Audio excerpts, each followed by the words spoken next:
IPL এর শেষ মুহূর্তে মানে অবিকৃত প্লেয়ারদের মধ্যে কোন কোন প্লেয়ারকে কারা নিল, কেকেআর তাদের গোটা স্কোয়াডটা কেমন, ভেঙ্কি মাইসর আমি বলবো যে আপনি সত্যি এই বছর কাঁপিয়ে দিয়েছেন অকশানে।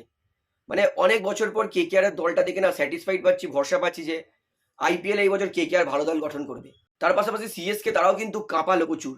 কেকেআর তারা যে লাস্ট প্লেয়ার কিনেছে আকাশদীপ 1 কোটি টাকায়। ভেঙ্কি স্যার ক্ষমা করবেন, আপনাকে বহু বছর খারাপ দল গঠন করা নিয়ে কিন্তু অনেক কটাক্ষ করেছি। এই বছর আপনি সত্যি আমাদের সবার মুখে উত্তর দিয়ে দিয়েছেন যে আপনি এবছর দুর্দান্ত দল গঠন করেছেন। আর অভিষেক নায়ারকেও ক্ল্যাপ, ধন্যবাদ। এত দুর্দান্ত স্ট্র্যাটেজি বানিয়ে দলটা কিন্তু যথেষ্ট ভালো বানিয়েছে।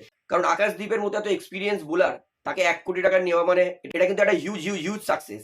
এবং শুধু তাই নয়, লাস্ট প্লেয়ার যাকে নিয়েছে সেটা হচ্ছে রচিন রবীন্দ্র, একটা দুর্দান্ত লেফট হ্যান্ডার ওপেনার। কেকেআর এর বহু বছর ওপেনিং এর সমস্যা থাকে, এই বছর আর সেই সমস্যাটা থাকবে না। কারণ ব্যাকআপে আমাদের কাছে কে আছে? রচিন রবীন্দ্র, ভাই আউটস্ট্যান্ডিং প্লেয়ার, এত কোনো সন্দেহ নেই।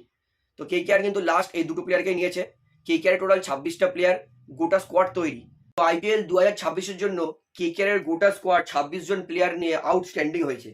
তো অবশ্যই আজাঙ্কিয়া রাহানে, তার পাশাপাশি Angkrish Raghuvanshi, Anukul Roy, Harshit Rana, Manish Pandey, Ramandeep Singh, Rinku Singh, Rovman Powell, Sunil Narine, Umran Malik, Vaibhav Arora, Varun Chakravarthy, Cameron Green, Matheesha Pathirana, Mustafizur Rahman, Tejasvi Singh, Finn Allen, Tim Seifert, Rahul Tripathi, Daksh কার্মা, সোলাঙ্কি, কার্তিক ত্যাগী, সার্থক রঞ্জন, আকাশদীপ এবং রচিন রবীন্দ্র।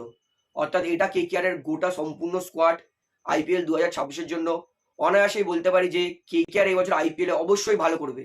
কারণ যার দল ভালো থাকে সে কিন্তু অকশনে কামাল করে, এতে কোনো সন্দেহ নেই। তো কেকেআর এর কিন্তু দলে ওপেনার ভালো ভালো আছে, তার পাশাপাশি ব্যাকআপ ওপেনারও আছে, ওয়ান ডাউনেও ভালো আছে, তার পাশাপাশি ব্যাকআপ আছে।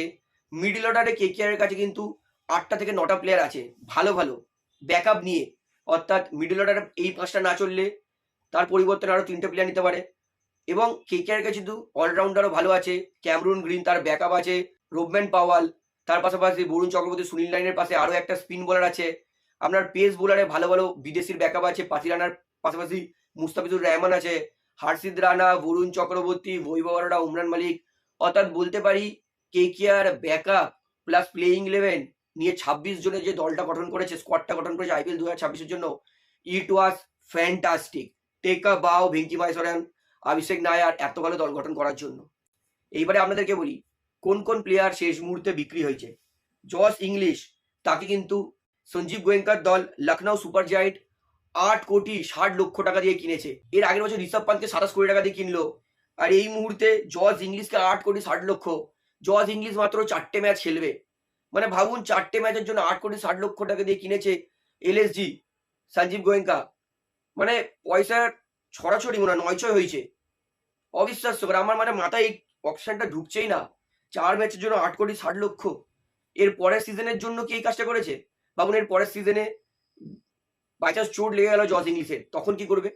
সত্যি বলতে ডক্টর সঞ্জীব গোয়েঙ্কার এই স্ট্র্যাটেজিটা আমার মাথার উপর দিয়ে বেরিয়ে গেছে। তবে আমি একটাই কাজ করতে পারি এলএসজির জন্য, একটাই প্রে করতে পারি যাতে জস ইংলিশ যেই 4টে ম্যাচ খেলবে এলএসজির জন্য, সেই 4টে ম্যাচে যেন 200 রান করে, 4টে ম্যাচে যেন 3টে হাফ সেঞ্চুরি করে।